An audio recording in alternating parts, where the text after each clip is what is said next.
Conoce la fascinante historia de personas como tú, como yo, que vivieron al estilo de Jesús y transformaron sus vidas. Bienvenido al Catálogo Divino. Cuarta temporada.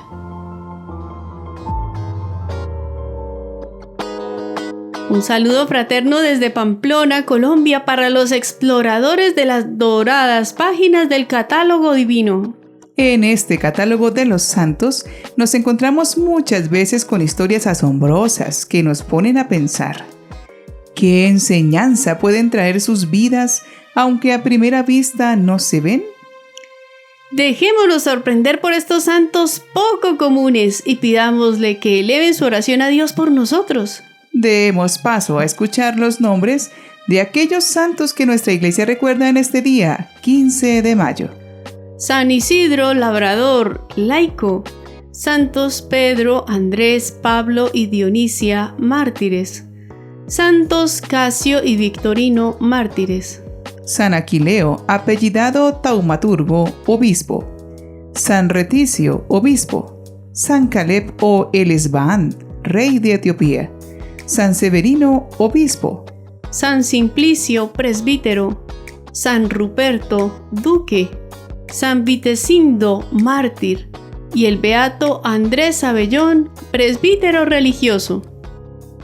Hoy tenemos la inusual historia de un rey etíope que es de los pocos santos soberanos etíopes venerados por la Iglesia Universal. Se trata de San Caleb o Elesbaan.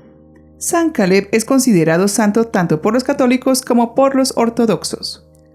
Su nombre proviene del nombre bíblico, y el santo se refiere a sí mismo como el hijo de Tasena, también mencionado como descendiente de la reina de Saba.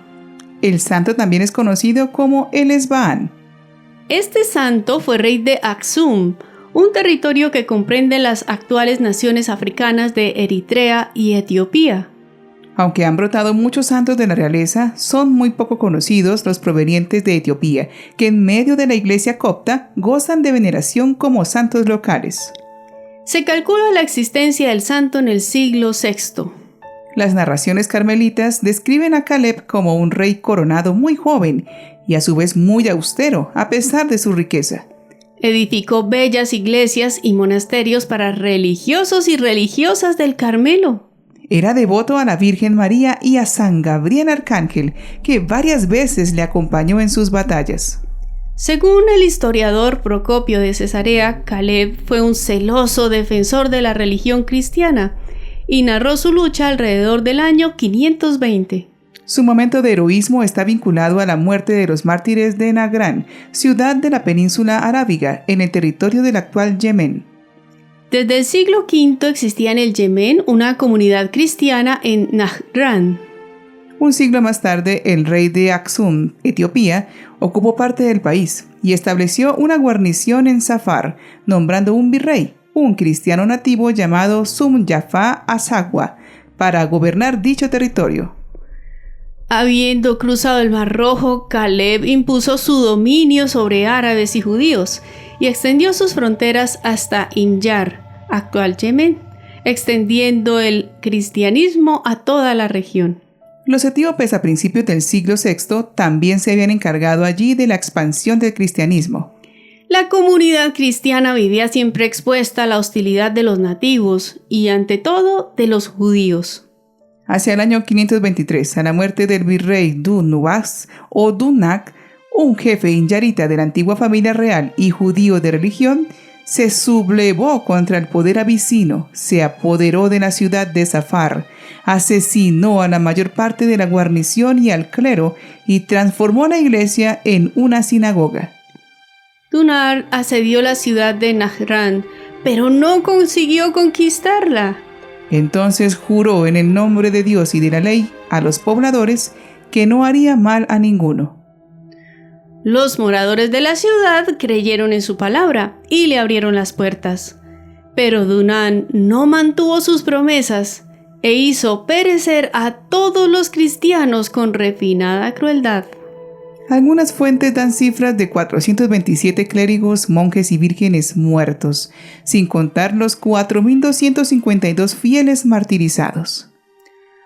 Dunán en su revuelta llevó además a la muerte del príncipe Aretas, de su mujer y de sus 4 hijos.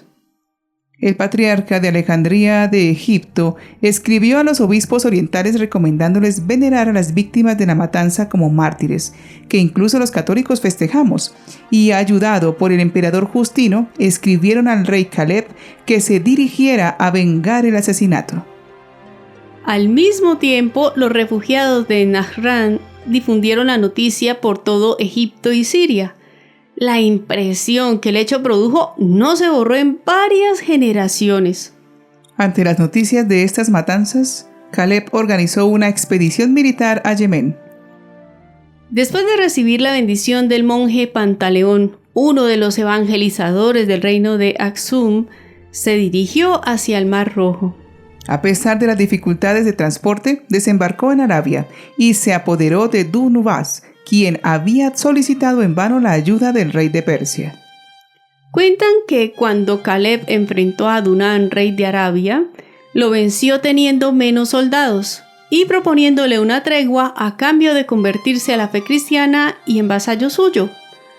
Pero ante la rebeldía de Dunán, fue duramente vencido. Caleb le dio muerte a Dunán por su propia mano, y después de restablecer el cristianismo en Zafar y elegir un nuevo virrey, regresó victorioso a Aksum. El hagiógrafo Alban Butler sostenía que, luego de haber dado su escarmiento al tirano, gracias a la bendición divina, gestionó su victoria con admirable clemencia y moderación. Aunque otros hechos señalan que, sea en batalla, sea en los sucesivos encuentros con los hebreos, Caleb demostró siempre gran ferocidad y crueldad. Después de un reinado bastante agitado durante el cual demostró su carácter cruel y vengativo, Caleb abdicó a favor de su hijo. Según un martirologio del año 1678, dicen que el santo rey, reconociendo que Dios le había dado la victoria, envió su corona a Jerusalén en tiempo del emperador Justino.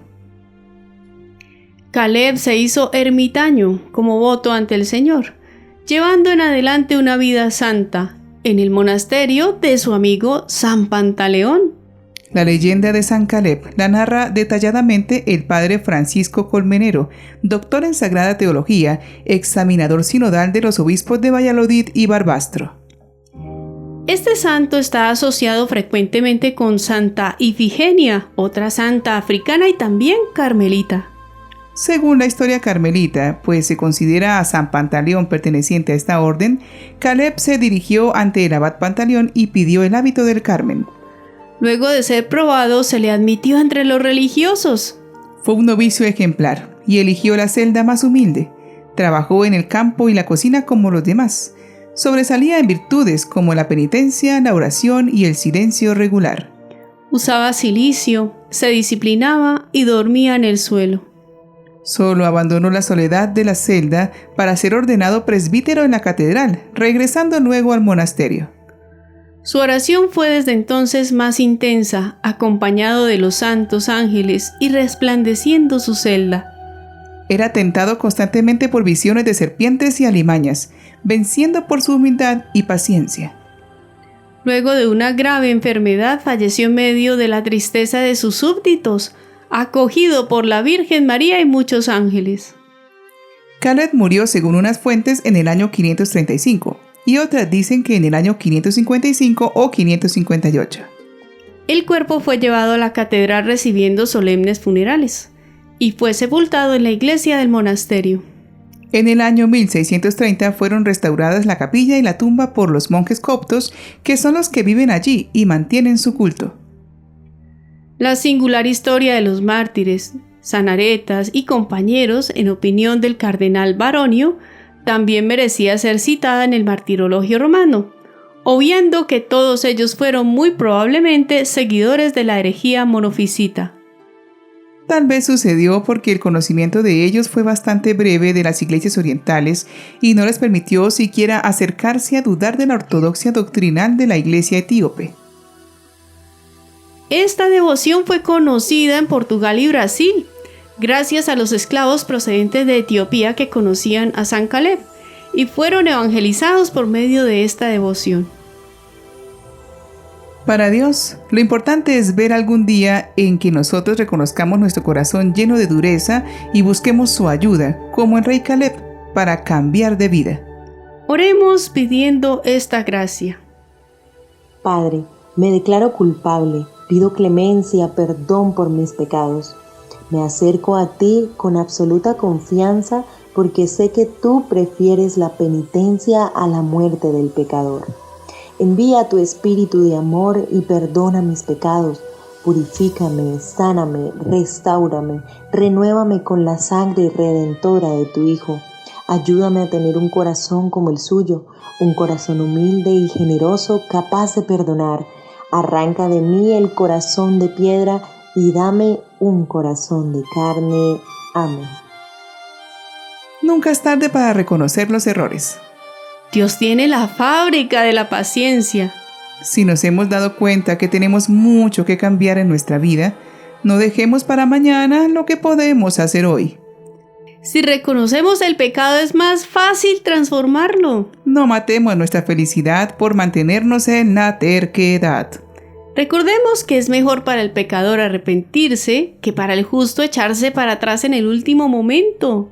Acojamos la llamada del Señor a cambiar de vida. San Caleb o el Esbaán, Ruega por nosotros.